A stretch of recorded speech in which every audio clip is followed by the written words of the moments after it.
నిజానికి ఇప్పుడు తెలంగాణలో కేసీఆర్ హయాంలో జరిగిన తప్పుల లెక్కలు తీసే పనిలో కాంగ్రెస్ ప్రభుత్వం ఉంది.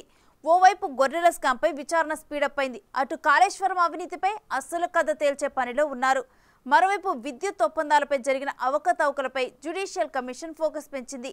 మాజీ సీఎం కేసీఆర్కు నోటీసులు వెళ్లాయి. ట్యాపింగ్ కేపు విచారణ క్లైమాక్స్లో ఉంది. ఓవైపు ఇంత జరుగుతుంటే ఇంకోవైపు మాత్రం తమకేమీ సంబంధం లేదని ఇప్పుడు కాంగ్రెస్ వచ్చాక కుంభకోణాలు మొదలయ్యాయి అన్న ప్రచారాన్ని చేస్తోంది బీఆర్ఎస్.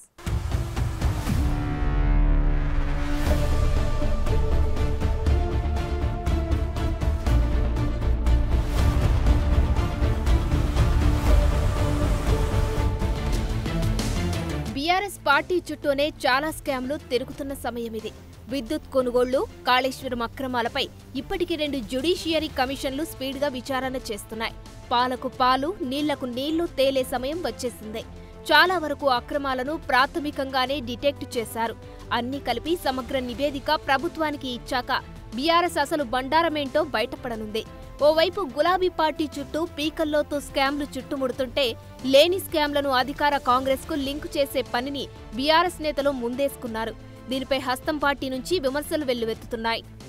బీఆర్ఎస్ హయాంలో జరిగిన అవకతవకలు, జరుగుతున్న పరిణామాలు ఓసారి చూద్దాం. గొర్రెల పంపిణీ పథకంపై ఇప్పటికే 2 ఆఫీసర్లు అరెస్టయ్యారు. దర్యాప్తు జోరుగా సాగుతున్న టైంలో తాజాగా ఈడీ కూడా ఎంట్రీ ఇచ్చింది. తెలంగాణలో గొర్రెల పంపిణీ పథకంలో అక్రమాలు జరిగినట్టు ఎన్ఫోర్స్మెంట్ డైరెక్టరేట్ గుర్తించింది. దీనిపై విచారణ చేపట్టనున్నామని రాష్ట్ర పశుసంవర్ధక శాఖకు ఈడీ జోనల్ ఆఫీస్ నోటీసులు ఇచ్చింది. ఈ పథకానికి సంబంధించిన పూర్తి సమాచారం ఇవ్వాలని ఈడీ అధికారులు నోటీసుల్లో పేర్కొన్నారు. తెలంగాణలో గొర్రెల కొనుగోళ్లలో 700 కోట్ల స్కామ్ జరిగిందని ఏసీబీ అంటోంది. దీంతో ఈడీ కూడా సీన్లోకి వచ్చింది. జిల్లాల వారీగా లబ్ధిదారుల పేర్లు, వారి అడ్రస్లు, ఫోన్ నంబర్లు, బ్యాంక్ అకౌంట్ల వివరాలు తీసుకుంటుంది. ఇవన్నీ ఇలా ఉంటే కాంగ్రెస్ పై బురద జల్లే ప్రయత్నంలో బీఆర్ఎస్ నేతలు ఉన్నారు. అటు విద్యుత్ కొనుగోళ్ల విషయంలో దర్యాప్తు చేస్తున్న justice Narasimha Reddy commission enquiry speed up చేసింది. ఛత్తీస్గఢ్ కరెంటు కొనుగోళ్ల విషయంలో బీఆర్ఎస్ అధినేత మాజీ సీఎం కేసీఆర్కు నోటీసులు ఇచ్చారు కమిషన్ చైర్మన్. ఈ ఇష్యూపై వివరణ ఇచ్చేందుకు కేసీఆర్ జూలై 30వ తేదీ వరకు సమయం కోరారు. కానీ జూన్ 15 వరకు వివరణ ఇవ్వాలని కమిషన్ ఆదేశించింది. నోటీసులకు ఇచ్చిన వివరణ సంతృప్తికరంగా లేకుంటే కమిషన్ ముందు విచారణకు రావాల్సిందేనంటున్నారు. విద్యుత్ కొనుగోళ్లు, థర్మల్ ప్లాంట్ల నిర్మాణంలో ఇప్పటికే కొన్ని అవకతవకలను కమిషన్ గుర్తించింది.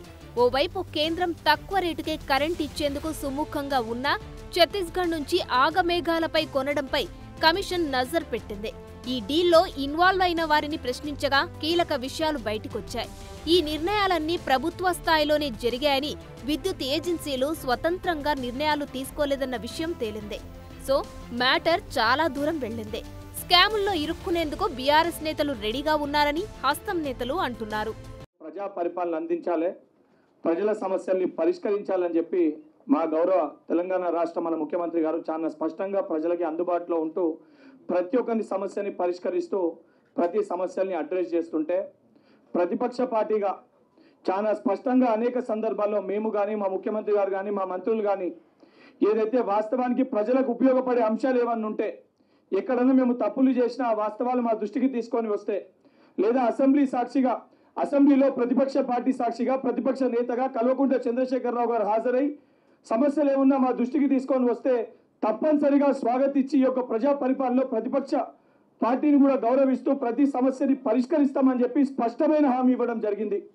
దీన్ని పక్కన పెట్టి ఏదైతే ఇంట్లోనే కూర్చొని ఏసీలకు అలవాటైపోయి 10 సంవత్సరాల అధికారం ఉన్నప్పుడు ప్రజలకి అందుబాటులో లేకుండా, ప్రజల సమస్యలు తీర్చకుండా ఎవరింట్లో కల్వకుంట్ల తారక రామారావు గారు, కల్వకుంట్ల చంద్రశేఖరరావు గారు, హరీష్ రావు గారు ఏదైతే వాస్తవాలు కానివి, వాస్తవాలు లేనివి, దాన్నే వాస్తవాలు అన్నట్టు చిత్రీకరించి ఏదైతే అడ్డగోలుగా సంబంధించిన కొంతమంది ఏదైతే పింక్ మీడియాకి సహకరించే కొంతమంది వ్యక్తులతోటి, కొంతమంది ఆ మిత్రులని ఏదైతే దగ్గర పెట్టుకొని వాళ్ళకి లక్షలాలు ప్యాకేజ్ ఇచ్చి 3 లక్షల నుంచి 5 లక్షలు ప్యాకేజ్లు ఇచ్చి ఉద్దేశపూర్వకంగా కొన్ని ఛానళ్లు క్రియేట్ చేయించి ఏదైతే మా ముఖ్యమంత్రి గారు చేస్తున్న పనితీరు పైన, మా మంత్రుల పైన, అందరిపైన తప్పుడు ప్రచారం చేస్తారు. కాళేశ్వరంలో అవినీతిపైన జస్టిస్ పీసీ ఘోష్ నేతృత్వంలో ఎంక్వైరీ నడుస్తోంది. ఆ కమిషన్ వరుస సమావేశాలు నిర్వహిస్తూ బ్యారేజీలకు సంబంధించిన పూర్తి సమాచారాన్ని తెలుసుకుంటున్నారు. ఈ నెల 25 లోపు విచారణకు వచ్చిన వారందరూ అఫిడవిట్ ఫైల్ చేయాలన్నారు జస్టిస్ చంద్రఘోష్. జరిగిన తెలిసిన అంశాలను అఫిడవిట్లో సమాధానం ఇవ్వాలన్నారు. త్వరలో నిర్మాణ సంస్థలను విచారణకు పిలుస్తామన్నారు. ఈ మ్యాటర్ కూడా చాలా దూరం వెళ్తోంది. తాజాగా నీటిపారుదల శాఖ మంత్రి ఉత్తమ్ కుమార్ రెడ్డి కాళేశ్వరం ప్రాజెక్టును విజిట్ చేసి వచ్చారు. కాళేశ్వరం ప్రాజెక్టు పేరుతో రాష్ట్రాన్ని కేసీఆర్ కుటుంబం దోచుకుందన్నారు మంత్రి ఉత్తమ్ కుమార్ రెడ్డి. గత ప్రభుత్వం చేసిన అప్పులకు వడ్డీలు కడుతున్నామన్నారు. గత బీఆర్ఎస్ ఎంపీలు పార్లమెంటులో కాళేశ్వరం ప్రాజెక్టుకు జాతీయ హోదా కోసం దరఖాస్తు కూడా పెట్టలేదన్నారు. కేసీఆర్ పని అయిపోయిందని, ఇక రాష్ట్రంలో బీఆర్ఎస్ కనుమరుగైనట్లేనన్నారు మంత్రి ఉత్తమ్. ఇవి అతిశయోక్తి కాదు. ఇప్పుడు వాళ్ళ సంగతి అయిపోయింది పొలిటికల్ గా. ఇక మొన్న పార్లమెంట్ ఎలక్షన్ లో 0కు వచ్చిండ్రు.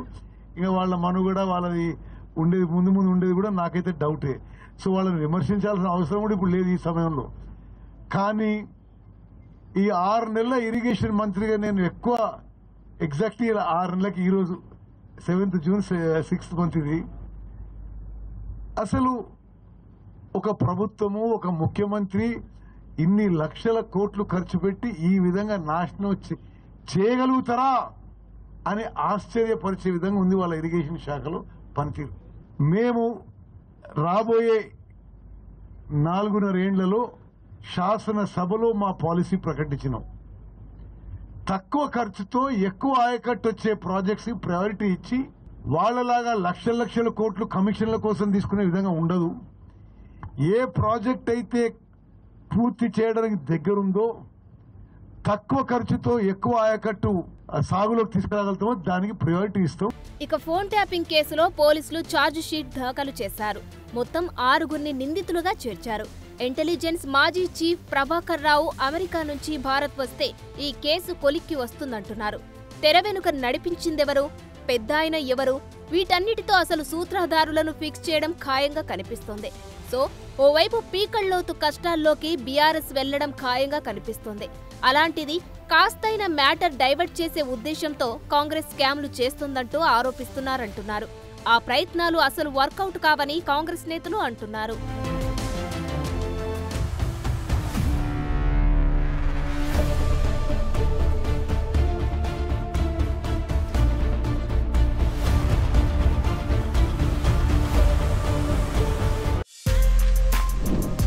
For more videos like this, subscribe Big TV channel.